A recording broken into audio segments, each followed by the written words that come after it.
My brother-in-law stole my gear. Then had the nerve to say this. When my wife's brother started helping himself to my tools without even asking, that was the last straw for me. He actually had the nerve to say, "You think you own everything?" And to make it worse, my wife took his side. Told me, "You're not exactly irreplaceable." That night, I unlocked my storage unit and cleared out every single piece of equipment I'd bought. But what I left behind ended up making a louder statement than anything I could have said. Before continuing the story, I'd like to ask you to subscribe to this channel so that you don't miss new and interesting stories, and to like and share this video with your friends. I'm 38 years old, living in Yakima, Washington. For the past 11 years, I've been running a custom woodworking business out of my garage. I build everything: cabinets, tables, doors, whatever people need. Over the last decade, I've poured my blood, sweat, and time into the shop. The tools, the skills, the clients, it didn't come easy. I earned all of it the hard way. Long hours, cut up hands, and just putting my head down and getting the work done. I'm not flashy, I'm not loud, but I take pride in the life I built. I met Lana when I was 28. She had this big personality, the kind that fills up the room the second she walks in. She laughed louder than anyone else, talked a mile a minute, and never seemed to care what people thought of her. She liked that I was calm. Said I was different from the guys she usually ended up with. I didn't talk much, but I listened. She loved to talk, so it just kind of worked. 2 years later, we got married. Back then, she had a decent insurance job. Nothing glamorous, but it paid all right and kept the lights on. I handled most of the practical stuff, fixing things around the house, car maintenance, grocery runs. Lana liked going out, while I was happy staying in the garage. Still, somehow, we made it work. Everything started falling apart when her younger brother, Trevor, moved in with us. He was 25 at the time and coming off some vague situation in Portland. He never really explained what went down. Lana said he'd been living with some bad roommates, couldn't keep a job, and needed a fresh start. She asked if he could crash with us for a bit, just until he got back on his feet. I wasn't thrilled. I've never been all that close to my own family, much less hers. But I didn't want to pick a fight over it. So I agreed, as long as it was temporary. Trevor moved into our spare room and acted like he owned the place from day one. He left dirty dishes everywhere, took forever in the shower, raided the fridge like it was a buffet, and never replaced anything he used up. Worst part? He didn't even pretend to look for a job. Just sat on the couch all day, glued to the TV or scrolling on his phone. At first, I tried to be polite. Gave him space, figured he'd snap out of it. But things really went south when he started messing around in my garage. And let me be clear, that garage is mine, not ours. Not family space. That's my sanctuary. My shop. The place where I spent thousands of hours turning raw lumber into something real. The first time I noticed something was off, I came home and saw sawdust all over my workbench. I hadn't been out there that day. I figured maybe I forgot to clean something up. But then I noticed one of my clamps was moved, and there was a chisel left out. I asked Lana if she knew anything. She just shrugged and said, "Oh, Trevor's messing around with a little wood project." Said he borrowed a couple tools. I told her flat out, he can't be using my equipment. That stuff's expensive. It's not meant for someone who doesn't know what they're doing. It's not a toy. She brushed it off like it was no big deal. He's just trying to make a table. It's harmless. That ticked me off. Harmless? One wrong move on a bandsaw, and you're missing a hand.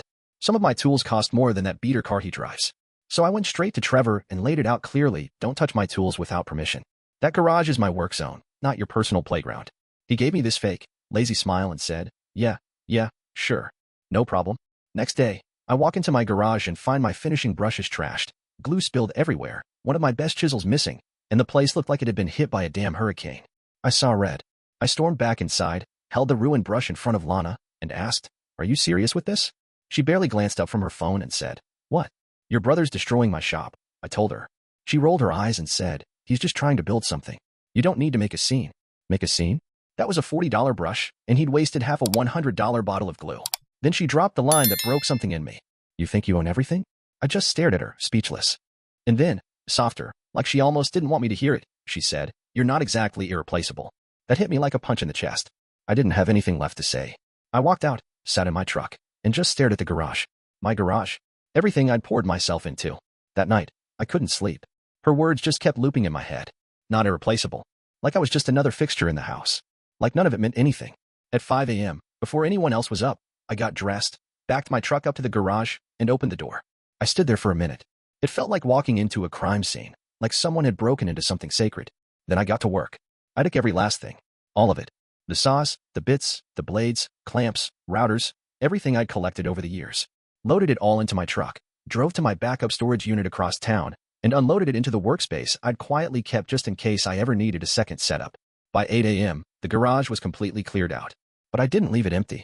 I went to a buddy who runs a print shop and had him make me a sign, big white letters on a solid black background. "Not yours." I screwed it right into the wall where my workbench used to be. Then I got in the truck and went to work like it was any other day. By noon, my phone was blowing up with texts from Lana. Where's all your stuff? What the hell is going on? I ignored the texts. Didn't even open them. When I got home that night, Lana was waiting in the living room, arms crossed tight. Trevor was pacing behind her, face red like he'd been working himself up all afternoon. You seriously emptied the garage? She snapped. I took what was mine, I said calmly. You didn't even tell me. I didn't think I needed to. You said I don't own everything, remember? Figured I should at least hold on to what I know is mine. Trevor jumped in then, all worked up. Dude, you're being psycho.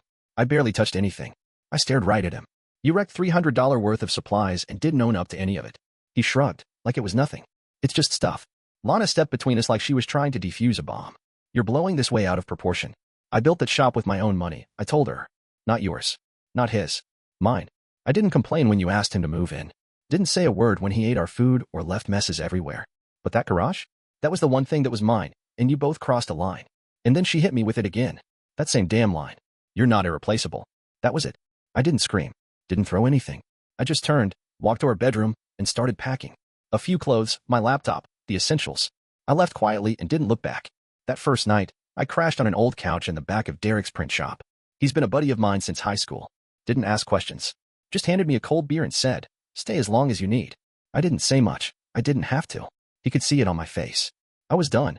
2 days went by before Lana showed up. No calls, no texts. Just pulled into the lot while I was sanding down a new tabletop. She walked right in like everything was fine. You really want to do this? She asked. Throw everything away? I didn't even look up. You already did. She flinched like I'd slapped her. You're being ridiculous. This is about a couple of tools. I finally looked at her. Those couple of tools are how I make a living. And you let your brother steal from me. You called it harmless. He's family, and I guess I'm not. She looked down and didn't say a word. I set the sander aside and stepped closer. What if it was the other way around? What if someone ruined your stuff and I just defended them? How would that make you feel? Still nothing. You let him trash something I built with my own 2 hands. And when I finally had enough, you told me I wasn't irreplaceable. Her voice cracked, barely above a whisper. I didn't mean that. Yeah, you did. And you still haven't even apologized. She turned and left. No tears, no apology, no begging me to come back. Just walked out and drove off. But Trevor? That idiot actually called me that night. You took everything, he said. She's freaking out. You happy now? I hung up on him. Next day, the calls started rolling in from mutual friends, old neighbors. Word was getting around. Lana had been telling everyone I overreacted and abandoned her. She even posted some cryptic drama bait on Facebook about betrayal. I didn't say a word. Didn't post. Didn't defend myself. I just stayed focused on moving forward. Derek, being the solid guy he is, offered me a section of his back room to turn into a makeshift workshop. I brought in my tools from storage and started taking on small projects. Pretty soon, old clients started calling again. One even said, heard what happened. You handled it right. Then, 2 weeks later, something unexpected happened. I got an email from a guy named Wesley. We'd worked together a few years back on a kitchen remodel. Now he was managing a commercial property downtown, a former boutique shop that had just opened up. He wrote, I saw your story on Facebook. I've got a spot with cheap rent if you're interested in taking your business out of the garage. I met him that same afternoon. The place was perfect. Big front windows, tall ceilings, enough room for all my equipment, and then some. For the first time since this mess started, I felt excited about what could come next. I signed the lease within a week. Meanwhile, back at the house, things were spiraling. Trevor still didn't have a job. No money. No clue how to finish the coffee table he started. The neighbors had started noticing the empty garage and the yelling. One even messaged me directly, everything okay over there? Lana's brother was screaming in the driveway the other night. I told them I wasn't living there anymore. Then the real storm rolled in. I got served. Lana had filed for separation, demanding half of everything. The property, the tools, my business, even partial ownership of the new workshop I just leased. She clearly didn't understand how any of it worked. Thought just because we were married, she had some claim to all of it, even stuff I bought years before we ever met. What she didn't know was I'd done everything by the book. Receipts, transaction logs, a separate business account, kept it all clean and tight from the start. My lawyer looked through the paperwork and said, she doesn't have a case. If anything, she might owe you damages. That's when I decided I wasn't just going to walk away quietly anymore. We filed a countersuit. Loss of income due to property damage. And we named Trevor. That's right. I sued my own brother-in-law for damaging professional equipment without permission. My lawyer told me it's rare, but we had everything we needed. Photos, texts, witnesses, documentation of every piece of damage. It was airtight. After we filed the countersuit, Lana went radio silent. No more texts. No vague Facebook posts. Nothing. Trevor, on the other hand, sent me one last message. This is war. Dude, you messed with the wrong family. I didn't respond. Just screenshotted it and saved it. Because if he thought that was war, he had no idea what was coming next. About a week later, I was in the new shop, mid-project, laying out panels for a custom oak desk, when Derek stuck his head into the back room. "There's a woman up front asking for you," he said. "Says her name's Kelsey." Didn't ring any bells. I wiped my hands and walked out front. There she was, late 30s, short brown hair, dressed like she came straight from an office. She held a small folder and looked nervous, but there was this quiet determination in her eyes. "You don't know me," she started. "But I know Trevor, or I used to." Then she opened the folder. Inside were screenshots of text and emails, and a couple court documents. Restraining orders. 2 of them. One filed in Portland, another in Vancouver. Different women. She was one of them. Turns out, Trevor had a past. A serious one. Not just the freeloading and lazy antics I dealt with. This guy had been kicked out of multiple living situations for threatening behavior. One of the restraining orders was still active. She told me she found my name through an old tagged photo, one Lana had posted from our housewarming party a few years back. Then she saw my name come up again in a private Facebook group where local women warned each other about men with dangerous or manipulative pasts. Trevor's name had come up 3 times in just the past month. I stood there, stunned. "Why are you telling me this?" I asked. She looked me in the eye and said, "Because I saw your story going around. The post about your tools. People have been sharing it." I recognized him immediately. And I figured, if he's still hurting people, someone should know. She left the folder with me. "I hope it helps." And it did. I handed everything over to my lawyer. At this point, it wasn't just about some broken tools or a ruined workshop. It was about a guy with a track record, real, documented harm. And Lana had not only let him into our home, she'd stood by him. Martin, my lawyer, added it all to the case file. Said it might not change the property side of things directly, but it could absolutely influence how a judge viewed credibility and character if this thing went to trial. Then, a few days later, I got a call from Lana. First one since we filed everything. I let it go to voicemail. Her voice was shaky. "I think we need to talk. Things got out of hand." I didn't know about Trevor's past. I was trying to help him. I didn't mean for it to come between us. I played the message for Martin. He nodded slowly. "She's realizing how bad this looks now. Damage control mode." But I didn't call her back. I wasn't interested in words anymore. I wanted action. Right around then, another surprise landed in my lap. Tommy, an old client who ran a local contracting company, reached out. "I saw your story, man," he said. "You ever thought about teaching?" "Teaching? Yeah. We've got new guys coming in who barely know one end of a chisel from the other. They're all YouTube trained.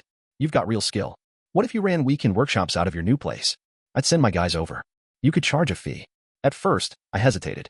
I wasn't a teacher. I just worked with my hands. But the idea stuck with me. Wouldn't just be rebuilding a business, it'd be rebuilding a community. So I gave it a shot. I built a few extra workbenches. Drew up a beginner course. Basic stuff, joinery, safety, tool care. Within a week of posting about it on Facebook, I had 12 people signed up. Half of them were hobbyists. The other half? Young guys looking to make something of themselves. People who respected the craft. The shop started buzzing in a new way. Like it had a pulse. But while things were getting better for me, Trevor was busy showing his true colors. He didn't just respond to the countersuit. We expected that. He filed one of his own. Claimed I physically threatened him. Said I bullied him, made the house unsafe. Total fiction. Martin read the papers and actually laughed out loud. "He's grasping at straws," he said. "This isn't going to fly." Still, it meant one thing. We were going to court. Real court. And now it wasn't just about property or money. It was about the truth. Everything that had been swept under the rug for years was about to be dragged into the light. The court date came faster than I expected. I didn't try to impress anybody. Wore clean jeans, a button-down. Respectable, but still me. Martin gave me one piece of advice as we waited. Stay calm. Stick to the facts. You don't need to convince anyone. Just let the truth do the work. Trevor strolled in wearing a wrinkled suit and a smug little grin, like the whole thing was some game. Lana was right behind him, sitting stiffly, eyes fixed on anything but me. When it was finally my turn to speak, I stood up and told my story. I told them how I built my shop from the ground up, how I saved every dime, bought every tool on my own. I walked them through what Trevor damaged, how I warned him, how I walked away without a fight. The moment I realized I wasn't respected in my own home, that was the real turning point. Martin laid everything out. The receipts, the photos, the text messages, even Lana's shaky voicemail. Then he handed the judge the folder Kelsey gave me, the one with the restraining orders. When that hit the table, Trevor's whole expression shifted. For the first time, he looked like he understood this wasn't going to end well for him. Then he took the stand and lied through his teeth. Said I threatened to beat him with a hammer. Claimed I yelled every night and left weapons lying around. Said I made Lana cry constantly. He even tried to claim I sabotaged his career. Martin didn't flinch. Just raised an eyebrow and asked, "What career would that be?" Trevor stammered. "Furniture design," he said finally. Martin slid a paper across the table. "Is this the cease and desist letter you received after trying to sell knockoffs of someone else's copyrighted work?" Trevor went quiet. Just mumbled something no one could understand. Then came the judge's questions, clear, direct. "Did you live in the home rent-free?" "Yes." "Did you ever pay for the tools?" "No." "Were you told not to use them?" "Yes." Then Lana took the stand. She looked pale, worn out. Said she didn't know about Trevor's past. said she only wanted to help her brother. But when the judge asked her to explain that "you're not irreplaceable" comment, she tried to backpedal, said I'd taken it out of context. Martin hit play on the voicemail again. The room went dead quiet. Once both sides gave their closing statements, we waited. A week later, the verdict came in. The judge ruled entirely in my favor. Every single count. Lana got nothing. No part of the business, no claim to the shop, and zero ownership of the tools. In fact, she was held jointly liable for the damage Trevor caused. The court ordered Trevor to pay $28,000 in damages. He didn't have it, of course, so the court froze his bank account, garnished his future wages, and slapped a lien on any tax refunds. But it didn't stop there. Turns out, lying under oath when you're already on probation? Bad idea. The judge referred his false testimony to the DA, and 2 months later, Trevor was arrested for perjury. He got 6 months in county and a clear warning, one more strike, and it's prison. As for Lana, after everything was said and done, she sent me one last message. None of this would have happened if you hadn't taken the tools. I didn't respond. Because the truth is, it had to happen. All of it. It had to fall apart for me to see it clearly. But here's where it all came full circle. That woodworking class I started? It took off. The local paper ran a story, From Dust to Respect, the craftsman who rebuilt everything. Within a month, I had a waiting list for workshops. Hired 2 assistants. Opened up the back room to take on apprentices. Guys who wanted to learn the trade. People who respected it. And that old sign I made, the one that said "not yours"? I framed it. Hung it right by the front door of the shop. Visitors ask about it all the time. I tell them the story. Because respect matters. What you build, what you earn, what you protect, it's yours. Don't let anyone take that from you. Not with guilt, not with lies, not with blood ties. I never spoke to Lana or Trevor again. Last I heard, she was staying with a cousin in Tacoma. Trevor? Flipping burgers out by the highway an hour from here. Tried to start a GoFundMe to cover his court fines. It raised $37. One of the comments read, "Maybe don't steal from the guy who knows how to cut people off clean." I didn't write it, but I smiled when I read it. Because in the end, revenge doesn't always come with fire or shouting. Sometimes it shows up as silence and an empty garage.